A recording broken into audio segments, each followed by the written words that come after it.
네, 여러분 많이 피곤하시죠? 아침부터 오셔가지고 가장 피곤하신 힘든 시간이라고 생각도 되는데요. 또 마지막 오늘 예배 잘 드리시고 또 가시면 좋겠습니다. 아마 성경에서 아마 가장 중요한 한 단어를 뽑으라고 한다면 아마 우리 성도님들께서는 사랑이라는 단어를 뽑지 않으실까 생각을 합니다. 왜냐하면 하나님께서 우리를 사랑하신다고 말씀하고 계시고 또 우리에게도 너희도 서로 사랑하라 이렇게 말씀하세요. 좀 더 구체적으로는 너의 원수까지도 사랑하라. 또 너의 이웃을 너의 몸과 같이 사랑하라라고도 우리에게 말씀하십니다. 그러니까 하나님은 우리에게 또 하나님이 우리를 사랑한다고 말씀하시고 또 너희도 사랑하라고 이렇게 말씀을 하세요. 근데 여러분 어떻게 이제 사랑을 하라는 것일까요? 그러니까 구체적으로 이제 그거를 이제 사랑해야 되겠다. 또 하나님이 나를 사랑하시는. 근데 하나님이 나를 어떻게 사랑하시지? 또 나는 내 이웃을 어떻게 사랑해야 되지? 좀 이런 구체적인 그 실행 그 지침에 대해서 한번 생각을 해보려고 합니다. 왜냐하면 사랑이라는 건 사실 시대마다 다르고 사람마다 다르고 또 세대마다 다 다르게 이해를 하기 때문에 오늘은 그 하나님께서 성경을 통해서 말씀하시는 이 사랑의 구체적인 실행 원리에 대해서 한번 우리가 생각해 보면 좋겠습니다.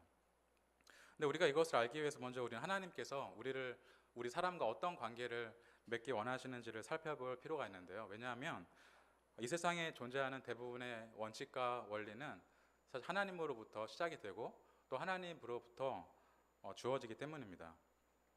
그래서 이와 관련해서 몇 가지 질문을 던지고 또 이것에 대해서 함께 생각해 보는 것을 통해서 우리가 함께 진행해 보면 좋겠는데, 먼저는 첫 번째 질문은 하나님께서 어떤 목적을 위해서 우리 사람을 창조하셨는가에 대한 것입니다.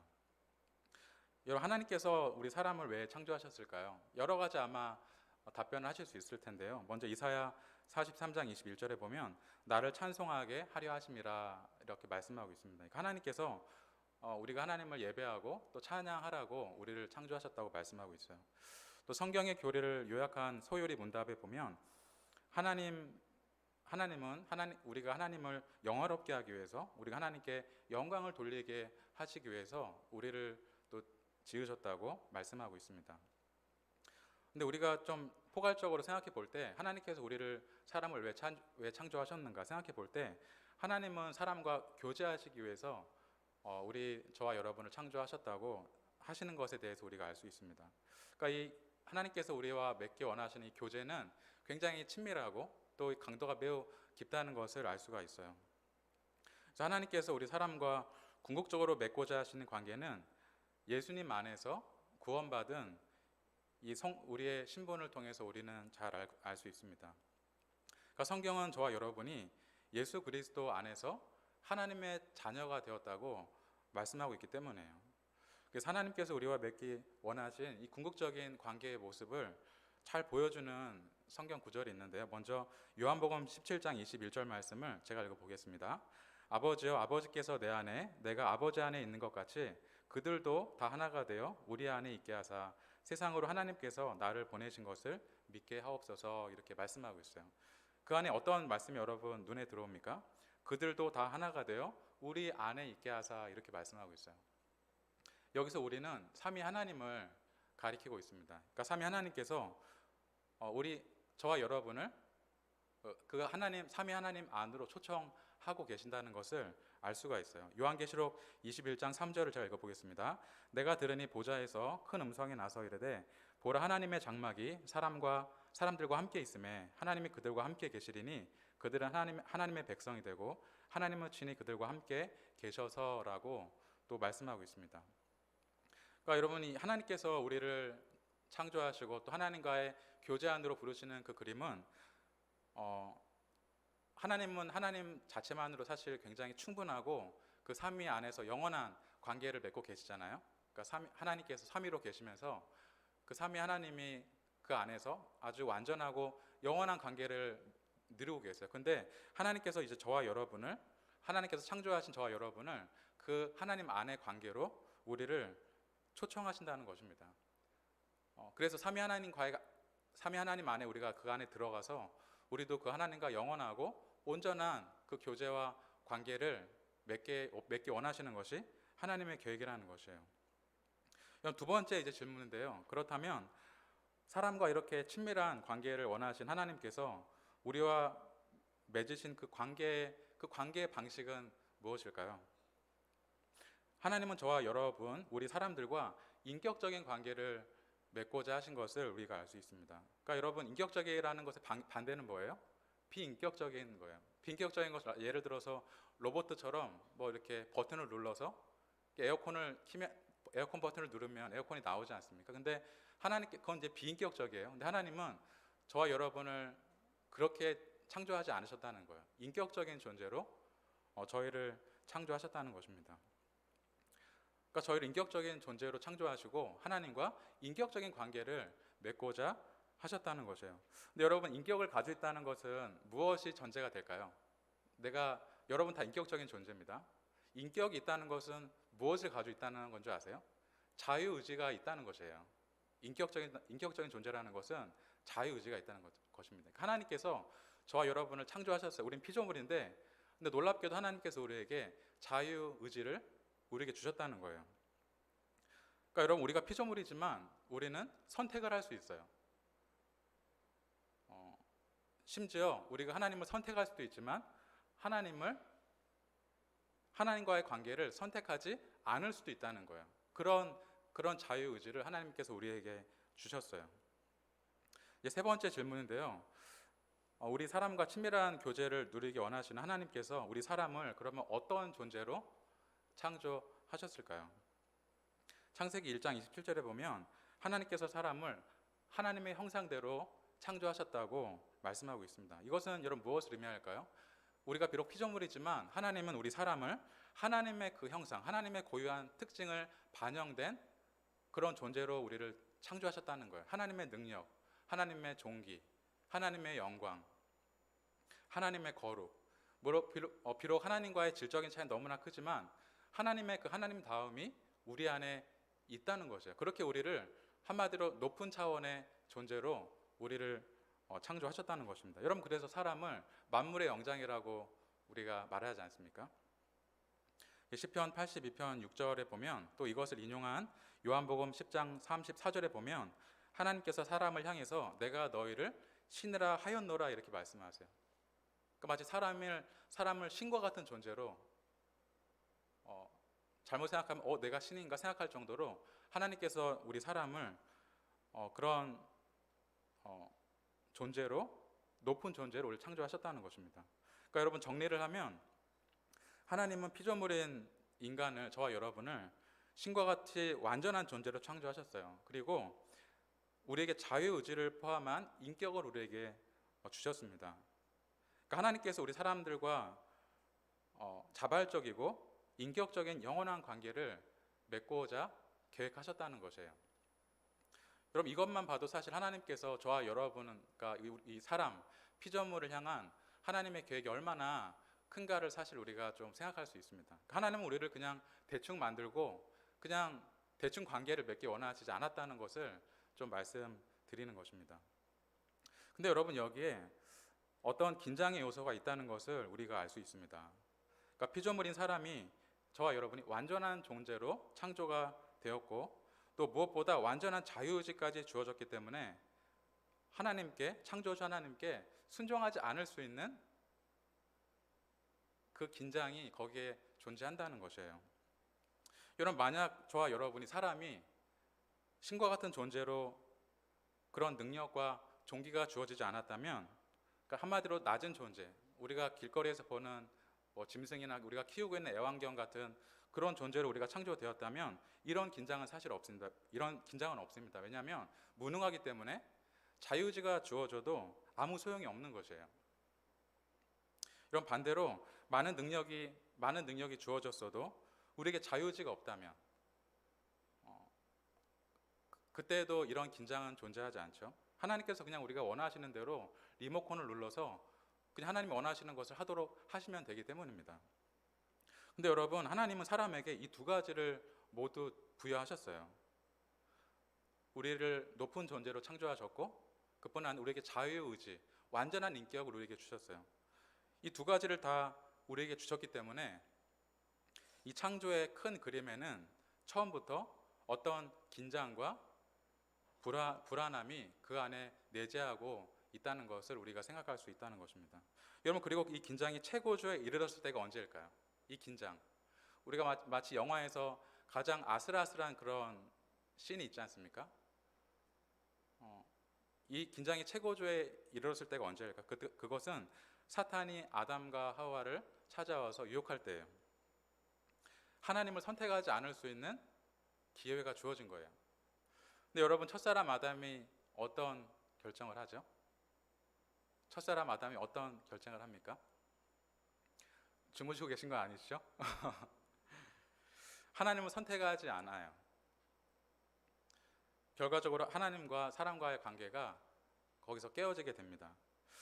근데 여러분, 우리가 창세기부터 이렇게 성경을 쭉 우리가 읽다 보면 하나님께서 이 결과를 모르셨을까? 하나님께서 이거를 정말 모르셨을까 하는 생각이 들지 않습니까? 그러니까 우리는 하나님께서 이 결과를 이미 내다보고 계셨다는 사실을 우리가 알고 있어요. 그래서 우리의 마음에 어떤 마음이 듭니까? 하나님은 왜 이 일을 보고만 계셨을까? 하나님은 왜 첫사람 아담이 선악과를 먹으려고 할 때 그걸 왜 막지 않으셨을까? 그런 생각을 우리가 하지 않습니까? 사랑하는 성도 여러분, 하나님의 이 창조 질서, 하나님께서 처음에 세상을 창조하실 때 거기에 존재하는 긴장의 그 불안함의 핵심이 무엇이었냐면, 사람이 비록 피조물이지만 하나님께서 우리를 너무나 존귀한 존재로 우리를 창조하셨어요. 거기다가 우리에게 자유의지까지 주셨어요. 그래서 하나님이 나를 창조하셨다는 사실만으로 우리가 하나님께 순종하지 않는다는 것이에요. 그리고 이러한 긴장의 존재와 불안함은 설령 아담이 그 선악과를 먹지 않았더라도, 그 사탄의 유혹을 거절했다고 하더라도, 하나님께서 사람을 창조하시고 그 사람과 맺기 원하신 그 완전하고 그 영원한 인격적인 관계를 위해서는 무엇인가가 더 필요했다는 사실을 우리가 생각할 수가 있습니다. 예를 들어서 남편과 함께 길을 걸어가는데 아주 멋진 여성이나 남성이 지나갈 때 내 배우자가 그 사람에게 달려가진 않지만 그 사람한테 마음이 홀딱 뺏겨서 나랑 있지만 그 사람을 생각한다면 그거는 온전한 교제가 될 수가 없죠. 사랑하는 여러분, 그렇다면 하나님의 이 창조의 전체 그림에서 더 필요한 이것은 무엇일까요? 이것은 바로 피조물을 향한 창조주 하나님의 자기 희생적인 사랑입니다. 하나님의 말씀인 신구약 성경은 이 하나님의 자기 희생적인 사랑에 대해서 아주 반복하고 또 집요하리만큼 사실 우리에게 말씀하고 있습니다. 이 하나님의 놀라운 자기 희생적인 사랑을 구약에서 가장 잘 보여주는 이야기가 있어요. 그것은 호세아의 이야기인데요. 남편을 버리고 다른 남자에게로 간 아내 고멜을 호세아가 다시 데려옵니다. 그래서 변함없이 그를 사랑합니다.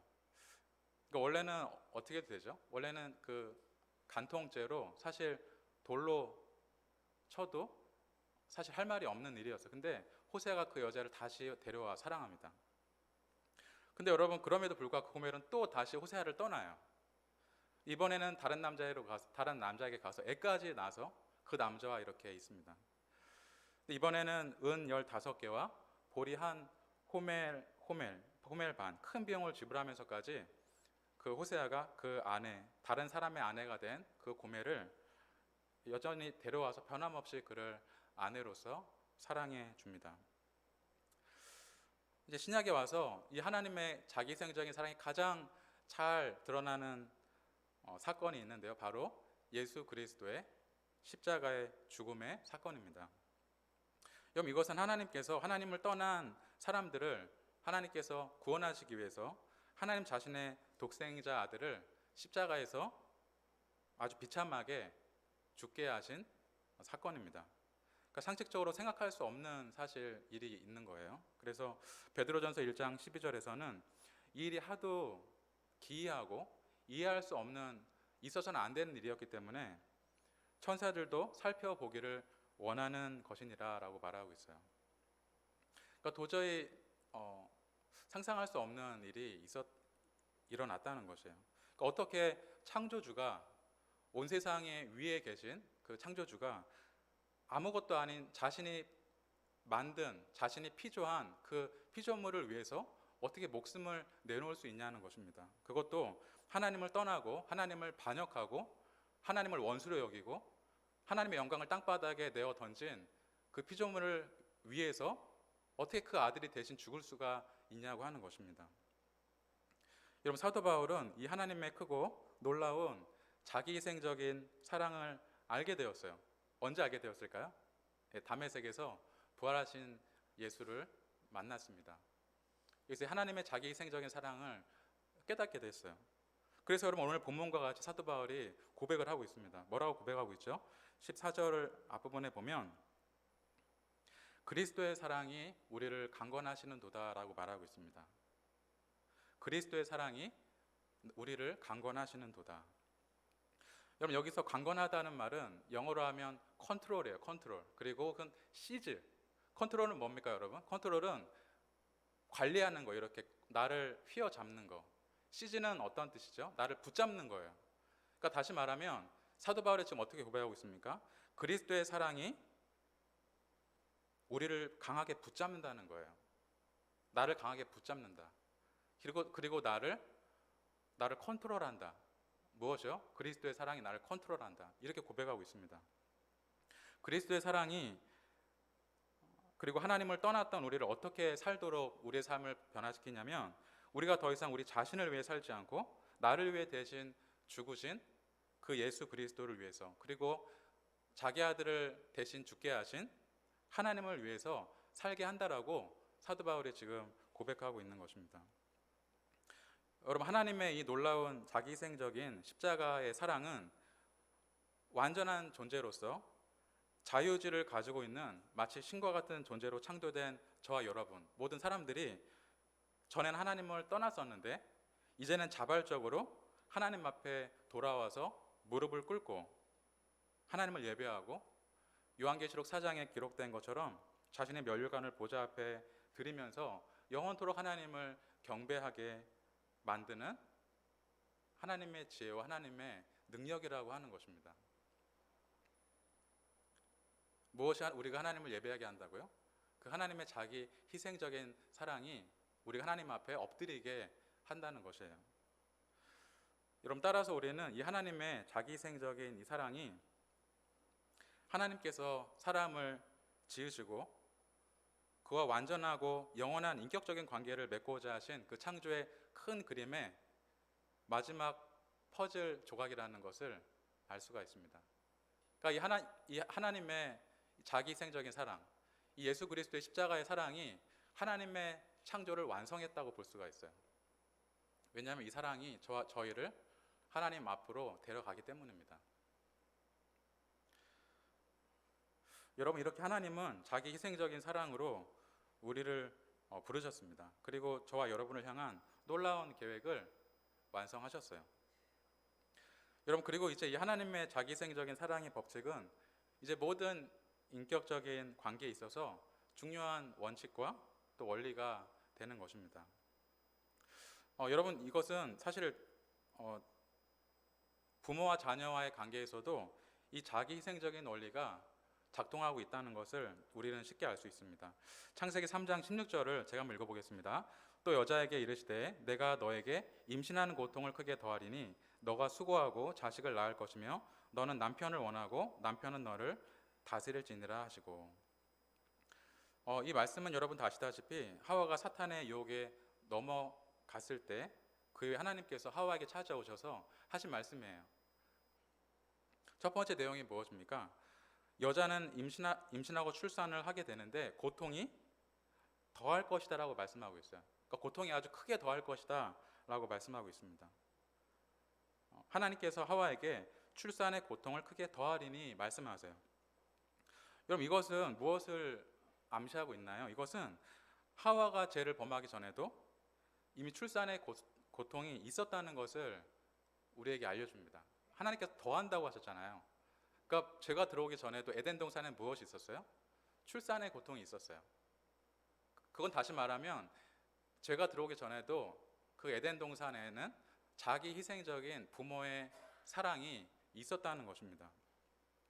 근데 이 죄가 세상에 들어온 일로 인해 하나님께서 그 출산의 고통을, 그 육아의 고통을 수백 배, 수천 배로 크게 더하셨다는 것이에요. 여러분, 만약에 죄가 세상에 들어오기 전에도 출산의 고통이 있었다고 말씀드렸는데요. 만약에 한번 생각해 보세요.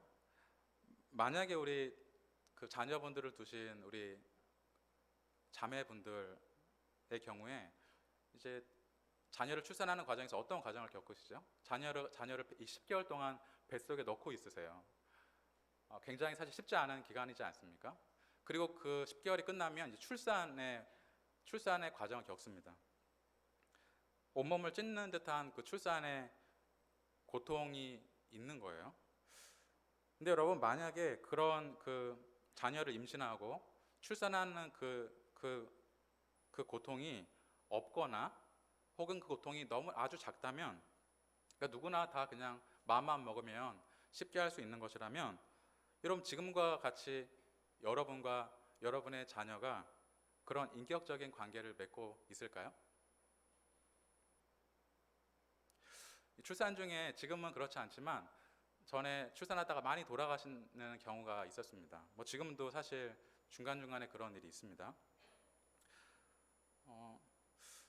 한번 생각해 보십시오. 이렇게 큰 고통과 희생을 치르면서 아이를 낳았어도 그 자녀가 사실 부모 말을 잘 듣지 않습니다. 막 따지기도 하고 소리 지르기도 하고 집을 나가기도 하고, 여러분 그렇지 않습니까? 만약에 죄가 세상에 들어와서 이 자녀들의 이 부모에 대한 반항심이 이제 극에 달하게 되는데, 근데 만약에 그때 이 부모의 임신과 출산의 고통이 죄가 들어오기 전과 같이 작았다면, 그러면 부모와 자녀의 관계가 온전할 수 있을까요? 그렇지 않겠죠. 그래서 하나님께서 그 인간의 그 자녀들의 그 반항심이 커졌기 때문에 거기에 맞게 이 부모들의 이 출산과 임신과 이 양육의 고통을 크게 올리신 거예요. 그래야 이 자기 희생적인 사랑 안에서 자녀가 부모를 떠나지 않기 때문입니다. 너무 자연스럽지 않습니까? 자녀가 어릴 때에는 그 생명이 부모에게 의존적이기 때문에 떠나라고 해도 떠나지 않습니다. 알아서 부모에게 순종해요. 근데 여러분, 자녀가 커가면서 이제 무서운 청소년이 되면 이제 부모의 도움 없이도 독자적으로 많은 일을 할 수가 있어요. 그리고 거기다 자유지까지 있어요. 그러니까 마음만 먹으면 자기 마음대로 할 수 있는 겁니다. 집을 나갈 수도 있어요. 뭐 부모를 부모와 같이 여기지 않을 수도 있습니다. 자기가 마음대로 할 수 있기 때문에요. 근데 여러분, 그럼에도 불구하고 부모를 떠나지 않아요. 자녀들이 부모를 떠나지 않습니다. 부모를 어떨 때는 공경하기도 합니다. 먹을 것도 사다 줍니다. 이런 왜 그럴까요? 무엇이 자녀들을 그 부모들 옆에 그렇게 붙들어 놓을까요? 자녀들은 아는 거예요. 내 부모가 나를 위해서 얼마나 큰 이 자기 희생적인 사랑으로 나를 지금까지 키웠는지를 알기 때문에 부모를 떠나지 않는 것입니다. 그러니까 그리스도의 사랑이 우리를 붙잡는 것과 유사하게 하나님께서는 이 출산의 고통을 더 크게 하셔서 아무리 철없는 자녀일지라도 적어도 부모와는 올바른 인격적인 관계를 맺도록 하셨다는 것이에요. 여러분, 그리고 이 관계는 이제 부모와의 관계를 넘어서서 모든 관계의 원리이기도 한데요.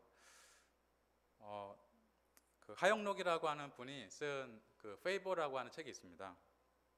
페이버는 우리말로 호의 혹은 친절이라고 하는 단어인데요. 이 책의 주인공인 하영록이라고 하는 사람은 어릴 때 아버지와 함께 미국으로 이민을 갑니다. 현재는 세계적으로 유명한 주차 빌딩을 설계하는 큰 회사의 오너인데요. 이분은 젊을 때 심장에 치명적인 질병을 앓고 있었어요. 그래서 심장 이식을 병원에서 기다리고 있었습니다. 이식을 받지 못하면 짧으면 2주, 길면 한 달 내에 이제 목숨을 잃는 그런 상황이 있었어요.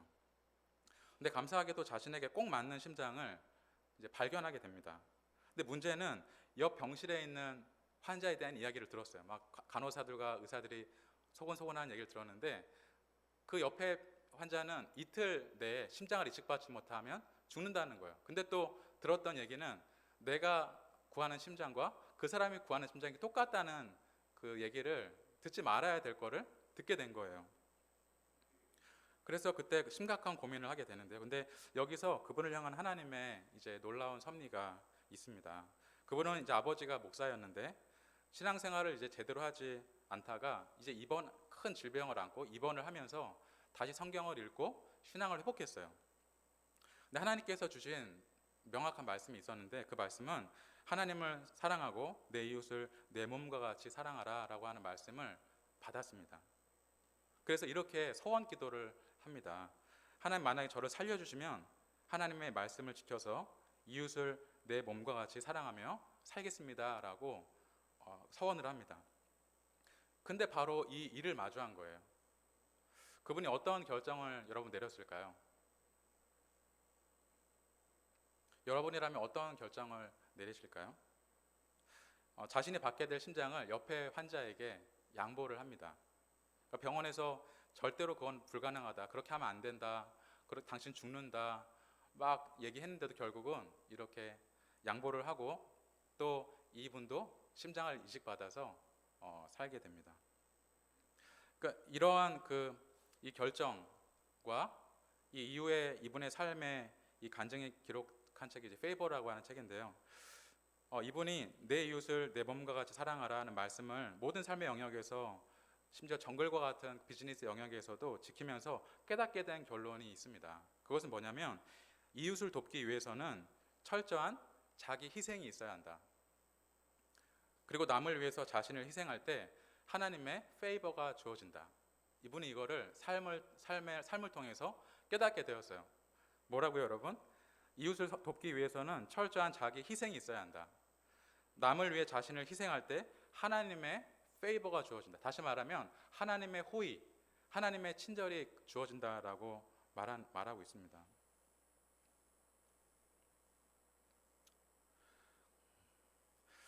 여러분, 예수님께서 마가복음 10장 43절 44절에서 이렇게 말씀하셨어요. 너희 중에 누구든지 크고자 하는 자는 너희를 섬기는 자가 되고 너희 중에 누구든지 으뜸이 되고자 하는 자는 모든 사람의 종이 되어야 하리라 말씀하셨습니다. 근데 여러분, 많은 사람들이 대부분 높아지기 위해서 또 성공하기 위해서 이렇게 노력을 하는데요. 근데 하나님께서는 높아지고자 하면 섬기는 자가 되어야 한다, 종이 되어야 한다 말씀하세요. 근데 여러분 한번 보십시오. 앞에서 우리가 얘기를 나누었지만 하나님과 사람 사이에서 누가 자신을 희생했습니까? 하나님과 사람 사이에서 누가 자신을 희생했습니까? 하나님이 희생하셨어요. 부모와 자녀와의 관계에서 누가 자신을 희생합니까? 부모가 희생을 합니다. 부부와의 관계에서 예수님은 누구에게 먼저 자신을 희생할 것을 요구하십니까? 가장인 남편에게 먼저 요구하세요. 그러니까 하나님이 정하신 관계에서 누가 희생을 하는 것입니까? 높은 사람이 희생하는 것입니다. 책임감 있고 더 높은 위치에 있는 사람이 자신을 희생함으로 그 관계를 유지하는 것이 하나님의 뜻이고 이것이 하나님의 나라의 관계 원리라고 말씀하고 있어요. 그래서 으뜸이 되고자 하는 자는 섬기는 자가 되라, 모든 사람의 종이 되라라고 우리에게 말씀하시는 것입니다. 그리고 하나님은 이렇게 이웃을 그리고 세상을 자기 희생적인 사랑으로 섬기는 사람에게 하나님의 특별한 호의를 주신다는 것이 왜일까요? 하나님께서 그렇게 저와 여러분을, 이 세상을 사랑하시기 때문에요. 하나님께서 저와 여러분을, 이 세상을 자기 희생적인 사랑으로 사랑하시기 때문에 그렇게 이웃을, 세상을 섬기는 사람을 하나님께서는 특별하게 귀하게 여기시고 그에게 호의를 베풀어 주신다는 것입니다. 따라 사랑하는 성도 여러분, 이 하나님의 이 자기 희생적인 사랑에 대해서 정말 우리가 감사하고 또 기뻐하고, 내가 그런 사랑을 내가 받은 사람이구나, 내가 그 하나님의 은혜 아래 있구나, 그 하나님을 우리가 느끼고 하나님을 내 삶에 초청하고 그 하나님과 영원히 함께 사는 것을 우리가 정말 기뻐하는 성도가 되면 좋겠습니다. 또 하나님께서 우리를 그렇게 사랑해 주신 것처럼, 물론 너무나 쉽지 않지만 우리도 할 수 있는 한 또 우리가 하나님 앞에 나아가서 이웃과 세상을 그렇게 자기희생적인 사랑으로 섬기고 또 돕고 사랑하는 저와 여러분이 되기를 주님의 이름으로 축복합니다.